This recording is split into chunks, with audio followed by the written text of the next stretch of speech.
Good morning, YouTube family, and welcome to the channel. I am standing in front of a long-term project that many of you have been introduced to. I got this 1995 Legend LS Coupe 6-speed back in September, so about 4 months ago. And although it hasn't been a huge focus on the channel for the last few months, I have been doing some work on it behind the scenes that I'll share with you today. Most importantly, when this car came to me on a tow truck in late September, it didn't drive, and I will show you in the video coming soon. It does drive now, so that's a big win. The focus now obviously is to continue checking restoration items off the list, both mechanically and cosmetically. I've already started replacing some of the interior parts. I have other things on order, and I'm working with a variety of different resources to get this car back to its former glory. So let's get into it. I'll run you through kind of a checklist of what's been completed and what's next to come on this beautiful Sherwood green coupe. First and foremost, this is a list with completed dates, meaning there are things that I've already done. If you want to pause the video and zoom in on some of this, you can.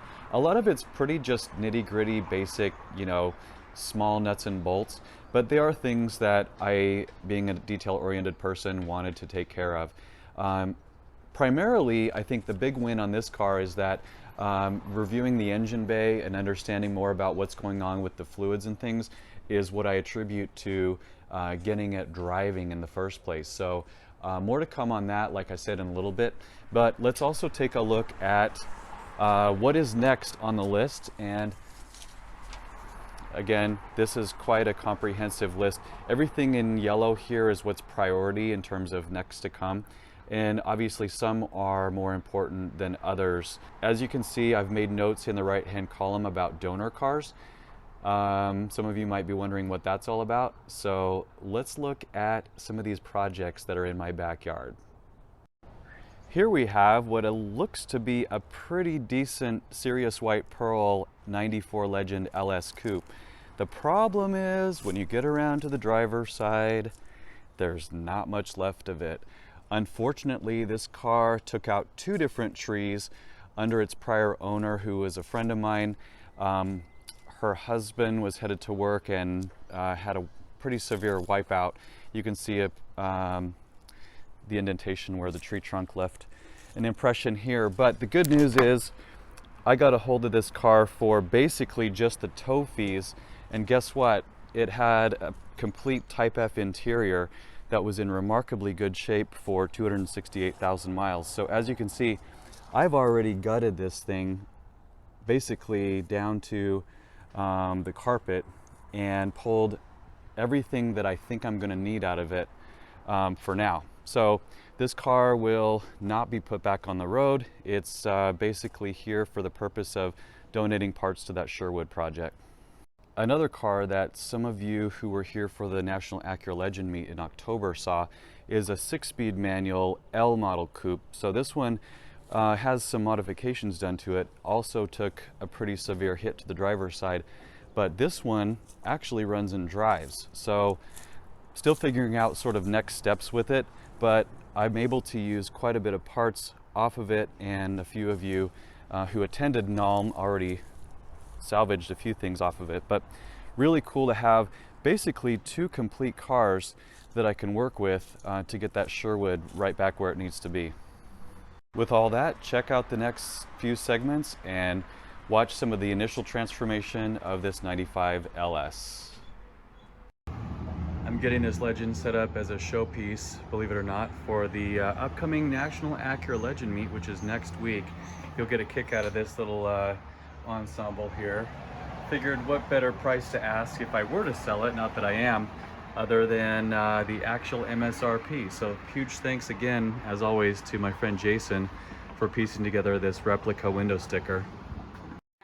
Oh, hey, Alan is disgusted, and Nancy said this is a junkyard, so maybe I'll part this one out too. What are we thinking? I think it needs to go back to where it came from. Rotting away in the driveway? Come on. Yeah, I don't know. One of the first orders of business today is replacing this door handle. Currently, If you close a door and you're inside this car, you're not getting out because the battery is not hooked up. You can't put the windows down, and both inner door handles are broken. So that is a tragedy waiting to happen. Let's go ahead and get this thing replaced. I have a new eBay door handle that arrived today. All set, and you know how we test this? We leave one door wide open in case I get locked in right here. Let's just see what happens. I don't even have anything to grab onto here.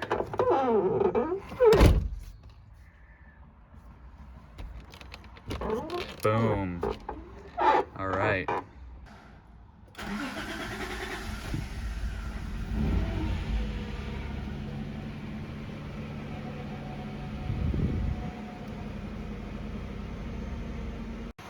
Letting this thing idle during its sort of bi-weekly startup. It's running a lot quieter lately. And obviously still having issues with the white smoke, which is to be expected. But the interior, I worked on quite a bit. I've got the door panels cleaned up, installed a new handle on this side today, polished up the console. It's looking pretty decent in here, considering. The air conditioning even blows cold in here. I do need to find out the radio code, it might be in the paperwork somewhere. And I notice now that the rotary dial here for the temperature is not adjusting the temp in the readout here, so I'm gonna need a new climate control unit.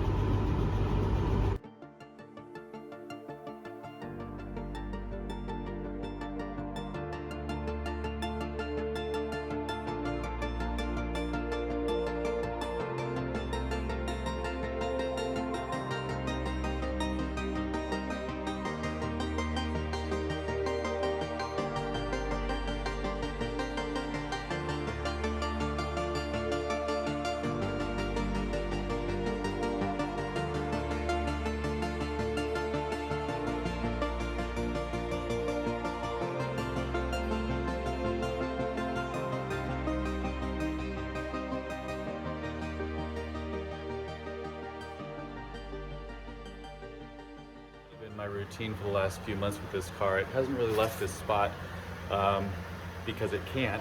It's still not drivable with the clutch situation. So I do fire it up every few weeks just to let it run for a little bit. And really the only thing holding me back from getting this thing worked on mechanically is the funds. I'll be selling my white 1990 coupe here in the next few weeks, and we'll dedicate some of those proceeds to getting this thing on the road. Meanwhile, it does idle nice. Really, it's super quiet aside from a little bit of a power steering whine because of the loss of fluid that happens over time there. But starts right up, so I think this thing still has a lot of potential.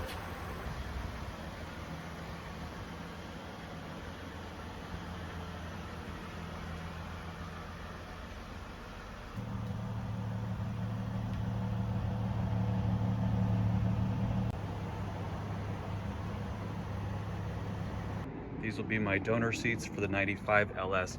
You can see because of the way the floor plan was crunched up here, access was not easy, especially for the front bolt here. I was able still to, with hooking up the battery, I was able still to raise the seat just enough to get access. The fun of working on a project car. So obviously this parts car has airbags deployed, and the windshield wiper stock falls down when you don't hold it up to where it's activating the wipers for no reason. So that explains why the previous owner had a piece of wire sort of leveraging this against the dash to hold it up. I've also seen people put something here wedged up to get it stopped, but I did get the seats out. Unfortunately, this car is flexed way too much to where even the floor itself is off level, and it bent the framework in the seats themselves. So man, they hide a lot of stuff behind the back seat in a Legend coupe, or any G2 Legend for that matter. There's the Bose amp. I think that's a traction control assembly. I also dug up the ABS unit. and I don't know what that is, but all of this is going to get saved for future use because you never know. This is how brittle the seats are in this coupe.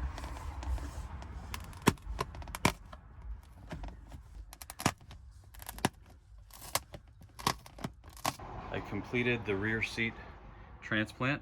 Everything looks great in here now, thanks to that donor car. Obviously the fronts, I did replace the headrests, but the rest of it's gonna have to wait. Doing some dashboard disassembly here to get access to underneath the center console, and they keep finding treasures here. I have some bottle caps and a quarter in there for me. I'm gonna pull the radio out so I can get the code and find out why that's not turning on. I keep finding keys too. There have been multiple keys throughout this car. Definitely gonna have a new shift boot upholstered here.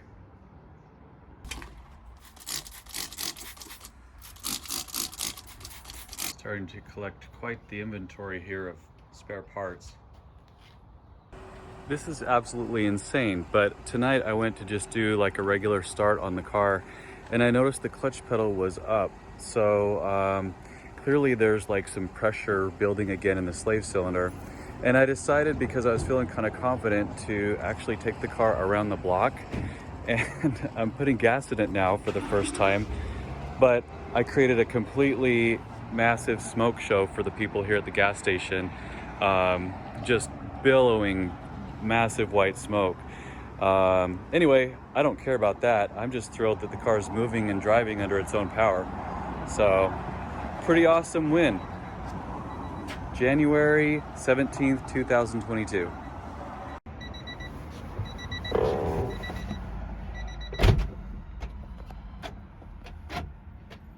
The door lock actuator has a mind of its own. No problem there. Let's just see if we can get back home now.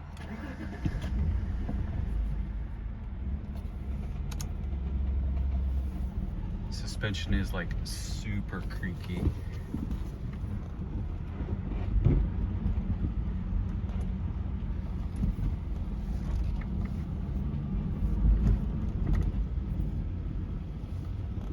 These guys are all gonna thank me for the smoke show, but whatever.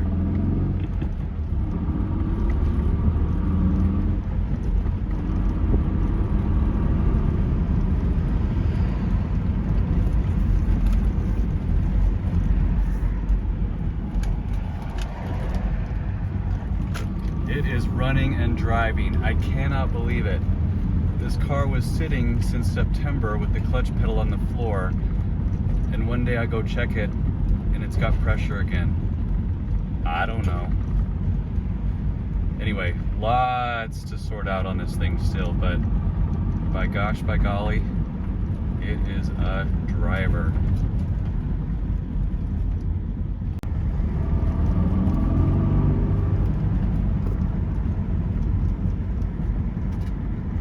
The gifts just keep on giving in here. I didn't find anything other than a quarter and this: drive no faster than your guardian angel can fly. I might have to hang on to that. Once again, the SLX saves the day. This thing has way more than paid for itself in hauling duties. About to take the seats for the Legend to be dropped off for new upholstery. Yikes.